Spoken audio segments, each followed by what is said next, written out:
Assalamualaikum warahmatullahi wabarakatuh. Sahabat-sahabat Bangkit TV dimanapun berada, semoga sahabat-sahabat Bangkit TV selalu diberikan keberkahan oleh Allah Subhanahu wa Ta'ala dan dilancarkan segala urusan dan rizkinya. Amin. Sahabat Bangkit TV yang dirahmati Allah, kali ini ada sebuah video menarik, yakni salah seorang ulama muda yaitu Gus Miftah menceritakan tentang kisahnya dalam berdakwah di lokalisasi. Gus Miftah menyampaikan beliau menangis saat pertama kali masuk ke dalam lokalisasi untuk berdakwah. Seperti apa kisahnya? Simak selengkapnya. Gus Miftah menangis saat pertama kali masuk lokalisasi berikut ini. Jangan lupa like, subscribe, dan share sebanyak-banyaknya video ini.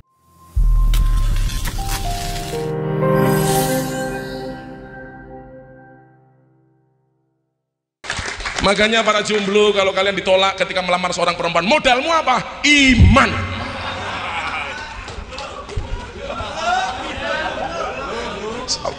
Dan hadis ini ada terusannya, bro. Apa terusannya? Wa inna ahadakum ya'maluna bi amali ahlin nar, dan akan ada di antara kalian yang telah melakukan amalan-amalan penduduk neraka, hatta yakun bainahu wa baina illa dhira'un, sehingga jarak dia dengan neraka itu tinggal satu hasta saja. Fayasbitu alaihil kitab, catatan takdir merubah hidupnya. Faya'maluna bi amali ahlil jannah, di akhir hidupnya dia melakukan amalan-amalan penduduk surga. Fayadkhuluha, dan Allah masukkannya ke dalam surga. Saya kasih contoh sama Master Dedi, Husairim bin Abdul Azhar. Dia cinta dengan Rasulullah. Rasulullah, I love you full.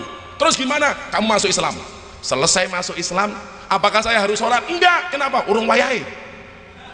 Akhirnya apa? Diajak perang sama Rasulullah. Di tengah-tengah medan peperangan, Husairim bin Abdul Azhar meninggal dunia. Para sahabat kemudian berdebat, bagaimana hukum jenazah ini? Bagaimana nasibnya Husairin? Apa kata Rasulullah? Husairim bin Abdul Azhar walahul jannah, masuk surga. Padahal sujud jidatnya belum sampai sujud. Dia masuk Islam belum sampai 24 jam. Inilah yang saya jadikan dasar ketika saya masuk pertama kali di lokalisasi namanya Sarkem, pasar kembang. Bahasa Arabnya Pak Said, market flower gitu. Market flower yang namanya PSK, maaf PSK. Sorry, PSK. Saya masuk tahun 2000, setiap malam Jumat. Kebetulan di Sarkem itu ada musola namanya MTS, musola tengah Sarkem. Setiap Jumat saya sholat di situ, karena saya teringat dengan apa yang disampaikan oleh Kanjeng Sunan Derajat. Wene ono ageman marang wong wudo, wene ono tongkat marang wong wuto. Maka disitulah kemudian saya punya konsep, nyalakanlah lampumu di tempat yang gelap, sapukanlah sapumu di tempat yang kotor. Saya sholat di situ, Kiai. Sampai malam kelima Jumat, saya dicegat sama preman paling besar di tanah Jawa, namanya almarhum Gunardi Joko Lupito, atau yang kita kenal di sana namanya Gunjek. Saya ditodong pistol, Kiai. Kamu macam-macam saya bunuh. Akhirnya saya bilang sama dia, kasih saya waktu penjelasan Om, kalau saya salah silakan dibunuh, kalau saya benar tolong saya didukung. Waktu itu saya bilang sama dia, Om, lebih baik para pendosa yang khawatir dengan dosanya daripada orang yang banyak amalan tetapi sombong dengan amalannya. Waktu itu orang baik punya masa lalu dan orang jelek pasti punya masa depan. Maka di mana-mana saya bilang, kenapa kaca mobil bagian depan itu jauh lebih besar daripada kaca spion? Jawabannya sederhana, karena masa depan kita jauh lebih besar daripada masa lalu kita. Akhirnya saya diterima, Kiai. Begitu saya malam ke-7 ada 5 PSK di belakang saya ikut. Waduh, saya langsung keringat dingin. Aduh, jangan-jangan diperkosa? Harus silakan ikut. Orang diperkosa mapan itu kan. Akhirnya saya ingat betul ketika saya sholat tahajud, mbak PSK ini di belakang saya duduk 5 orang, sudah dengan menggunakan pakaian dinasnya masing-masing. Akhirnya saya sholat, karena mereka mendengarkan bacaan tahajud yang biasanya sir, saya baca jahar. Saya ingat betul waktu itu yang saya baca adalah surat Al-Muzammil. Enggak saya rencanakan, tetapi nggak tahu kok jatuhnya ayat itu. Dan saya baru ketemu jawabannya ketika menyelesaikan akhir ayat ini. Dan luar biasanya apa? Ketika saya ngaji di dalam sholat itu, mbak-mbak itu menangis, mbak. Saya waktu itu batin londe kok nangis gitu. Saya masih ingat betul itu. Ya ayyuhal muzammil qumil laila illa qalila nisfahu aw inqus minhu qalila aw zid alaihi warattilil qur'ana tartila inna sanulqi alaika qawlan saqila. Nangis. Rakaat kedua ketika saya lanjutkan di akhir ayat ini saya juga ikut-ikutan nangis. Kenapa saya nangis? Apakah ingat dosa? Enggak, gengsi. Londe nangis masuk aku ora ini.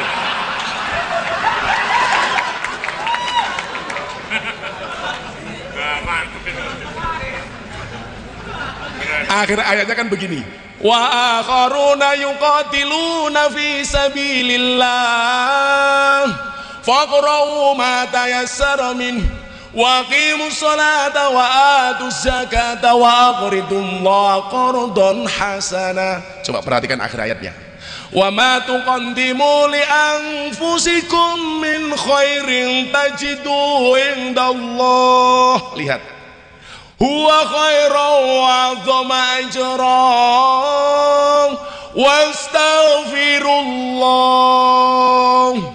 wastaghfirullah innallaha ghafurur rahim. Allah, nangis saya, Pak. Setelah itu saya doakan Allahumma hdi qaumi ya Allah fa innahum la ya'lamun ya Allah. Setelah itulah saya bilang sama mereka, mau nggak kalian pengajian sama saya? Sampean tuh aneh mas, nggon maksiat kok tinggal ngaji. Waktu itu saya jawab, lebih baik tempat maksiat untuk ngaji daripada tempat ngaji untuk maksiat. Jadi sekarang Kiai kalau mau ngaji sama mereka, kadang-kadang saya bacakan al berjanji, mereka seneng. Hadirillahumma qabrul karim biarfin sadiyim min salati wa taslim Allahumma salli wa sallim. Mereka seneng. Kadang-kadang udah tua-tua, karena ada PSK umurnya 50 tahun Pak.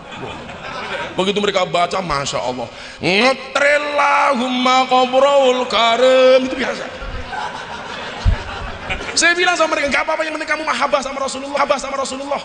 Saya ajarkan kepada mereka, abadadiul imla amismidzatil aliyah Allah mustadirran faidul barakati ala ma ana lahu wa aula. Ya Allah, seneng Pak, saya harus baca ini supaya pantas jadi pengurus PBNU Pak.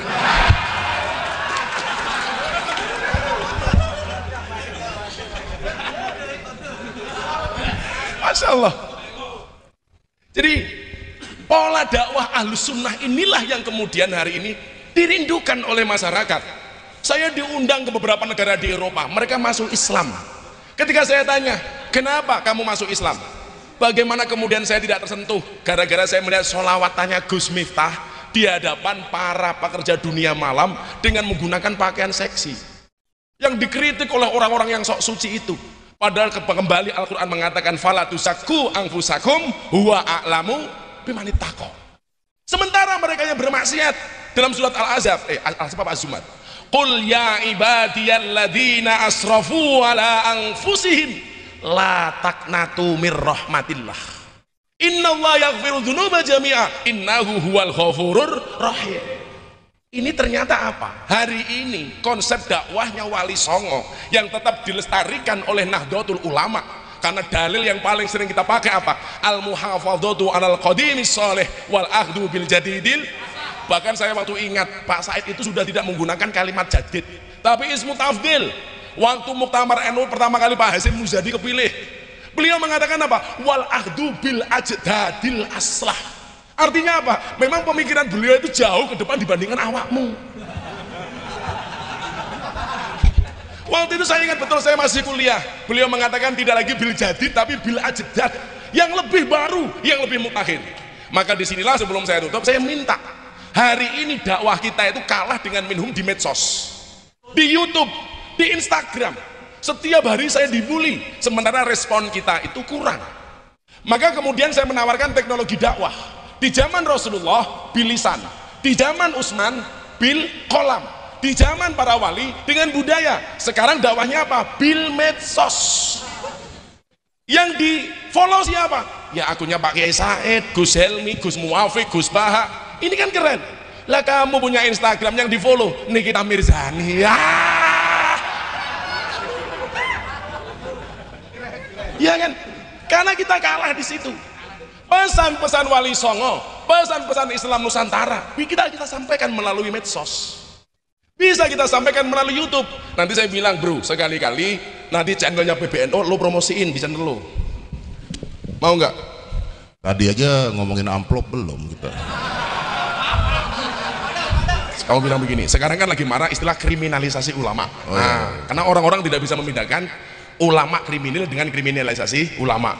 Kalau ulama ditangkap karena kejahatan, itu bukan kriminalisasi ulama, tapi proses hukum terhadap ulama yang kriminal. Kriminalisasi ulama itu ngundang kiai pengajian pulang nggak diamplopi, lah itu kriminalisasi loh.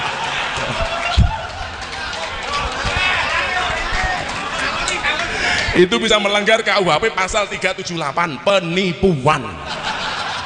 Kalau kata Pak Kiai Said, kalau isinya cuma sedikit tetap laporkan, itu melanggar KUHP pasal 335 perbuatan tidak menyenangkan.